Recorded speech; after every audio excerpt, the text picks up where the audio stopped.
Nella nona lettera Seneca parla del saggio che sente profondamente gli affetti umani e come sempre inizia da una massima di Epicuro. Epicuro in una sua lettera riprova chi afferma che il saggio è pago di se stesso e perciò non ha bisogno di amici. Quindi la persona che sta lavorando su se stesso, che sta crescendo a livello spirituale, può tranquillamente affrontare dei momenti particolarmente difficili, ardui della propria vita, anche in assenza di amici, anche se non ha nessuno. E infatti il vero saggio e chi è veramente libero non ha bisogno necessariamente di amici, non può e non soffre se non ha qualcuno accanto. Quindi tutti coloro che non riescono a stare senza nessuno, che si sentono morire da soli, in realtà non sono davvero liberi, ma sono schiavi perché dipendono sempre da qualcun altro, cioè in assenza di una compagnia soffrono. Come sempre invece il vero saggio basta a se stesso, ma significa forse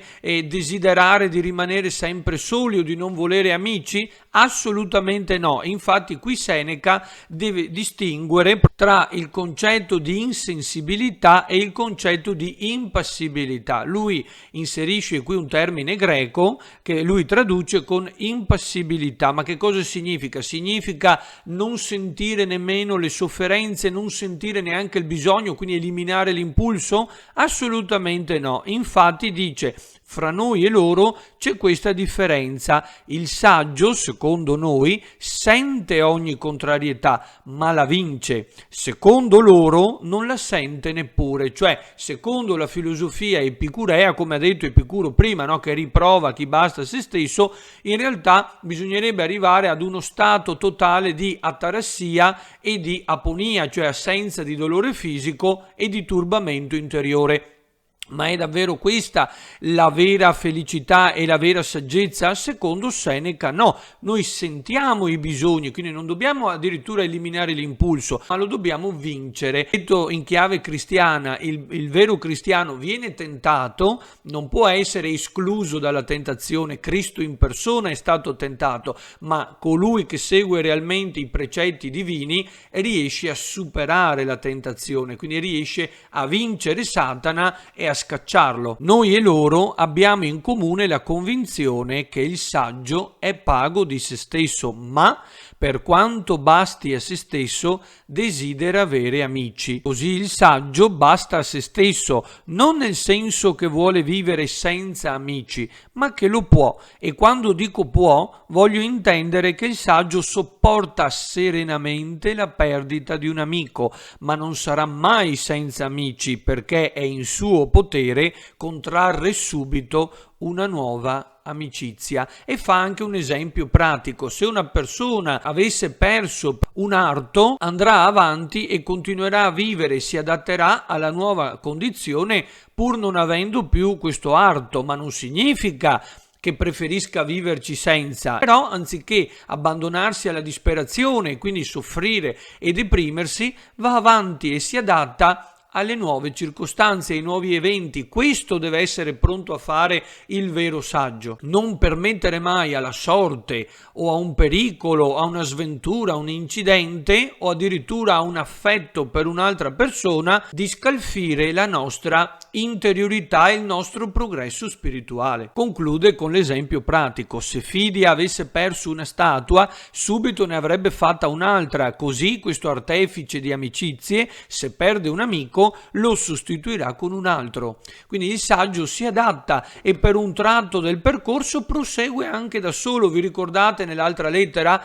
Mi basta uno, mi bastano due, mi basta nessuno. Dipende in base agli eventi, ma non significa, come diceva Epicuro, eliminare e cancellare addirittura il bisogno. Io sento tutto, provo tutto, ma devo anche essere in grado di superare gli ostacoli, non li devo aggirare. Nel momento in cui il filosofo ha un grande bisogno, com'è possibile superare il momento di crisi? E questa parte va letta perché è straordinaria.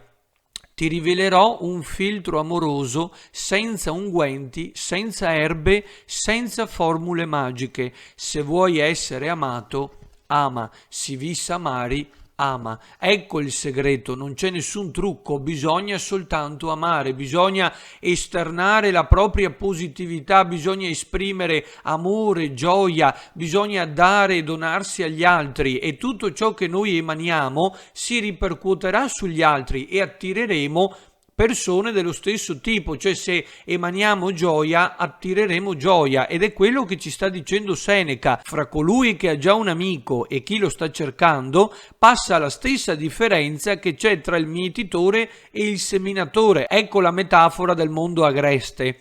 Il filosofo Attalo soleva dire che dà più piacere farsi un amico che averlo, come al pittore dà più soddisfazione dipingere un quadro che averlo già fatto. È questo, non ci sono trucchi, non è necessario avere nessun filtro amoroso, non serve nessuna arte magica o malefica, bisogna semplicemente amare. Si vis amari, ama. È un insegnamento importantissimo e attualissimo anche per noi che viviamo nella società moderna. Non ci sono trucchi, non ci sono escamotage, i problemi vanno affrontati, bisogna superarli, non si possono aggirare, non li possiamo rimuovere come fa Don Abbondio nei Promessi Sposi, e se vogliamo trovare qualcuno che ci ami, che ci voglia bene, dobbiamo amare, e se non trovassimo nessuno nemmeno lo stesso, come ci ha già detto più volte Seneca, andiamo avanti da solo. Meglio proseguire anche per un lungo tratto il cammino da soli anziché in compagnia di cattivi soggetti, perché ricordiamo sempre che le cattive compagnie corrompono le buone abitudini e un pochino di lievito fa fermentare l'intero impasto. Nella società di oggi abbiamo migliaia di follower, abbiamo tantissimi amici, usciamo per bere, per mangiare, per andare al mare, per qualsiasi motivo, ma quanti veramente ci starebbero vicini nel momento del bisogno? Quanti sono disposti a sacrificare parte del loro tempo, del denaro o addirittura la stessa vita pur di aiutarci o di salvarci? Probabilmente nessuno, o forse una persona, le contiamo sulle dita di una sola mano. E come mai nel momento di massima difficoltà moltissime persone fuggono, scappano e non si vedono più? Quanti vengono davvero a trovarvi all'ospedale? A questa domanda Seneca risponde e lo dice: tutte queste amicizie sono di circostanza. E quanto tempo durano? Soltanto finché sono utili. E fa un confronto tra il concetto di amicizia appunto stoico di Seneca e quello invece di Epicuro. Epicuro dice che una persona stringe un'amicizia perché gli servirà nei momenti di bisogno, di difficoltà, quindi stringo un'amicizia per essere assistito, per essere accudito, per essere aiutato, confortato, consigliato nel momento del bisogno, e questa appunto è un'amicizia di circostanza. In realtà, dice Seneca, il vero filosofo e comunque il vero saggio è colui che stringe un'amicizia semplicemente per il piacere di poterla esercitare, per avere qualcuno con cui condividere quell'iter ad sapientiam, cioè è un concetto diverso.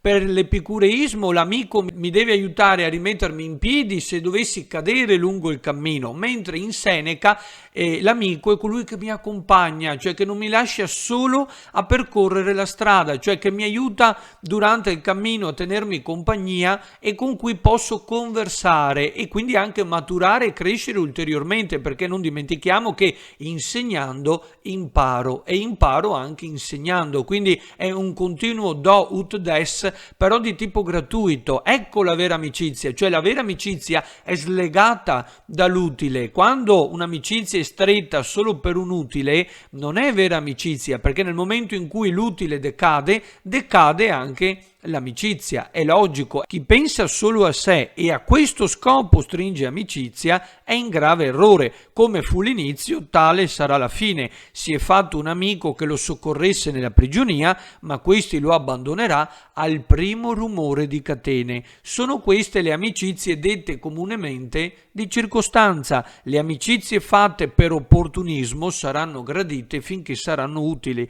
Una folla di amici ti circonda nella buona fortuna, fortuna, ma se cadi in disgrazia rimani solo, poiché tutti sono fuggiti nell'ora della prova. Seneca non risparmia nessuno, va giù molto pesante. Infatti, come conclude, chi ha stretto un rapporto di amicizia per interesse lo romperà per lo stesso motivo. Ma allora la vera domanda è: a qual fine ti fai un amico? Per quale scopo? Per avere una persona per cui io possa morire, che io possa seguire nell'esilio e salvare dalla morte, a prezzo di qualunque sacrificio. È la stessa cosa che uno potrebbe fare nell'amore. Perché molti amori finiscono? Perché non nascono da un vero, profondo e sincero affetto. Quando noi ci innamoriamo e tentiamo di plasmare l'altro a nostra immagine e somiglianza, quando vorremmo trasformarlo, cioè eliminarne tutti i difetti, e vorremmo che fosse una cosa diversa da ciò che in realtà è, noi stiamo cercando di cancellare la sua identità. Ma questo non è amore. Come dice Seneca, qui si tratta di insanam amicitiam, un'amicizia insana, cioè che va fuori dalla ragione, dalla ratio, un qualcosa di folle, a denigrare e da condannare completamente. Il vero rapporto d'amore è quello basato sempre sul disinteresse, ed è lo stesso concetto che troviamo anche nella Bibbia. Nella lettera ai Corinzi 13 dal versetto 4, l'amore è paziente, è benevolo, l'amore non invidia, non si vanta, non si gonfia, non si comporta in modo sconveniente, non cerca il proprio interesse. Che cosa fa l'amore? Soffre ogni cosa, crede ogni cosa, spera ogni cosa, sopporta ogni cosa. L'amore non verrà mai meno. Ecco, è questo il vero concetto di amore e di amicizia che ha in mente Seneca. Detrait amicitie maiestatem suam, qui illam parat ad bonus casus. Toglie all'amicizia ogni dignità chi la ricerca per conseguire vantaggi materiali. Detrait maiestatem suam, proprio toglie la maestà di questa amicizia, cioè è un concetto, è un sentimento, è un rapporto talmente profondo che violarlo è davvero un abominio, proprio l'esatto contrario di ciò che ci insegna la società di oggi. Quando vi dicono che la letteratura latina è inutile, che il latino è morto, sono dei pazzi, perché queste cose andrebbero insegnate a tutti. Bisogna recuperare questi valori. Noi dobbiamo tutto alla società greca e alla società romana, non saremo nulla senza di loro, ma non ce ne rendiamo più conto. Qui abbiamo una società liquida del consumismo, abbiamo la mentalità che le persone sono degli oggetti che vanno usate a nostro piacimento, e quando non mi servono più, ecco l'utile, devo buttarle via. Noi usiamo le persone e invece amiamo e teniamo agli oggetti. Dovremmo invece fare l'esatto contrario. Dobbiamo studiarle queste cose, dobbiamo apprendere e assimilare questi concetti, dobbiamo recuperare la letteratura latina, e i nostri antenati la sapevano molto più lunga di noi. E pensate a quanto cambierebbe e migliorerebbe la società. Noi possiamo insegnare a scuola finché vogliamo, fino allo sfinimento, questi concetti, ma se non cambiamo tutti a livello individuale, come singoli individui, come dice Seneca, ognuno di noi deve fare lavoro su se stesso, come possiamo pretendere che cambino gli altri? È impossibile. Noi possiamo ripeterlo, ma se non diamo noi insegnanti per primi l'esempio con la nostra vita, i genitori l'esempio con la loro condotta, i figli non potranno mai cambiare. Se io sono un genitore e dico a mio figlio non fumare e poi io fumo, che senso ha? Ricordiamolo, perché lo dicono anche i più grandi pedagogisti. Si insegna molto di più con l'esempio che con le parole. I ragazzi non hanno bisogno dei sermoni, delle prediche, ma hanno bisogno di modelli da imitare, hanno bisogno di comportamenti, di esempi. E allora sì, ecco le egregie cose di Ugo Foscolo, ecco tutti gli insegnamenti degli antichi, li metto in pratica. Se ho qualcuno che mi aiuta anche ad esprimerli, se vedo che qualcuno già li applica, dobbiamo diventare noi i modelli positivi, visto che il mondo è pieno di modelli modelli negativi, altrimenti li abbiamo già persi in partenza. Queste lettere sono attualissime, non è un semplice esercizio letterario, non bisogna impararle così tanto per avere un voto, ma ci insegnano tantissimo, possiamo applicarle nella nostra vita di tutti i giorni. Ecco che il mondo diventerà senz'altro migliore. Poi Seneca specifica e precisa davvero in maniera molto chiara in questa lettera che cosa si intenda per l'espressione basti a se stesso. Quando è che il filosofo deve bastare a se stesso? Cosa significa recede in te ipse, no? Richiuditi in te stesso? Significa forse chiudersi in una bolla di sapone, vivere separati, isolati dal mondo? Assolutamente no. Quando ha parlato anche della folla che spesso lo influenza in maniera negativa, ma non significa doversi rinchiudere in un convento, in clausura, significa semplicemente che io non devo farmi condizionare dagli eventi esterni, e infatti lo dice: il saggio basta a se stesso. Ma bisogna spiegare il significato di queste parole. Il saggio basta a se stesso per vivere felice, non per vivere, eccola qua, attenzione, per vivere felice. Per vivere, infatti, ha bisogno di molte cose. Per la felicità solo di un animo retto, coraggioso e non curante della fortuna. Ecco la differenza. Quindi per vivere, certo che ho bisogno di mangiare, di bere, di incontrarmi con altre persone, di vivere nel mondo, di viaggiare, di tutto quello che volete, di divertirmi, di studiare, di lavorare, ma per la felicità ho bisogno di una sola cosa, della mia interiorità, perché ricordiamolo, la vera felicità è in interiore homine, non è fuori, perché nel momento in cui io la metto fuori di me sono dipendente da qualcun altro e non sarò mai libero, ma sarò sempre schiavo, e non sarò mai felice, ma sempre succube di qualcun altro. Se io ripongo la mia felicità nella fidanzata o nel fidanzato, ecco che allora la mia felicità dipenderà dalla sua felicità, dai suoi stati d'animo. Quando l'altro è infelice o è arrabbiato, ecco che sono turbato anch'io. Quando io ripongo la mia felicità in un lavoro che devo conquistare nella carriera e non la ottengo, ecco la depressione, sono infelice. Ma se invece io sono sereno, in pace con me stesso, sto bene dentro di me, mi sento tranquillo, tutto verrà di conseguenza. La vera felicità è proprio uno stato d'animo, una sensazione, un modo proprio di essere ancora prima che di vivere. Poi cita Crisippo: il saggio non sente la mancanza di nulla e tuttavia ha bisogno di molte cose, ma di nessuna soffre la mancanza. Infatti soffrire la privazione di qualcosa implica la necessità, mentre per il saggio niente costituisce una necessità assoluta. Quantunque gli basti a se stesso, ha bisogno di amici e desidera averne il maggior numero possibile. Tuttavia non li cerca per vivere felice, anche senza amici egli è felice. La felicità, sommo bene, non cerca fuori di sé i mezzi per realizzarsi, è cosa intima che sboccia da se stessa, è dentro di noi, non ho bisogno di nessuno, di nulla per poter essere felice, la dobbiamo ricercare dentro di noi. Ecco il segreto, perché nel momento in cui io esco dalla mia interiorità ho per forza di cose una necessità, un bisogno, significa una dipendenza, e in quel momento divento schiavo. Seneca aggiunge che noi odiamo per natura la solitudine, ricerchiamo l'amicizia perché sentiamo questo innato impulso a volerci avvicinare a qualcun altro e quindi a condividere la nostra esistenza con altre persone, e questo è giusto perché dice che siamo spinti da un intimo stimolo, ma va benissimo, e dice: e pur amando i nostri amici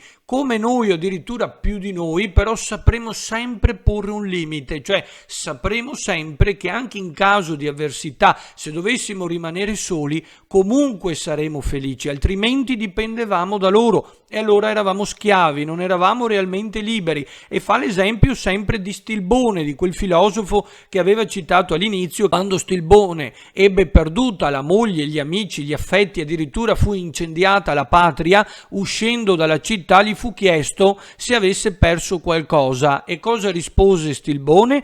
tutti i miei beni sono con me, omnia bona mea mecum sunt. Straordinario, questo, dice Seneca, è l'esempio di un animo integro, nihil bonum putare quod eripi possit, non stimare mai un bene ciò che può esserti tolto, perché tutto ciò che può esserci tolto non è in nostro potere e non abbiamo quindi nessuna possibilità di tenercelo per l'eternità. Solo quello che non ci possono rubare è veramente nostro e quindi è tutto dentro di noi. Poi conclude sempre con due massime tratte dall'epicureismo, perché non disprezza anche la citazione da Epicuro: miser est qui, se non beatissimum judicat licet imperet mundo, cioè sta dicendo che è misero, anche se è padrone del mondo, chi non è contento di sé. Quando noi abbiamo tutto ma continuiamo, a sentire, a percepire quella profonda insoddisfazione, quel male di vivere, significa che non siamo felici, perché desideriamo sempre qualcosa di più. È un'insoddisfazione continua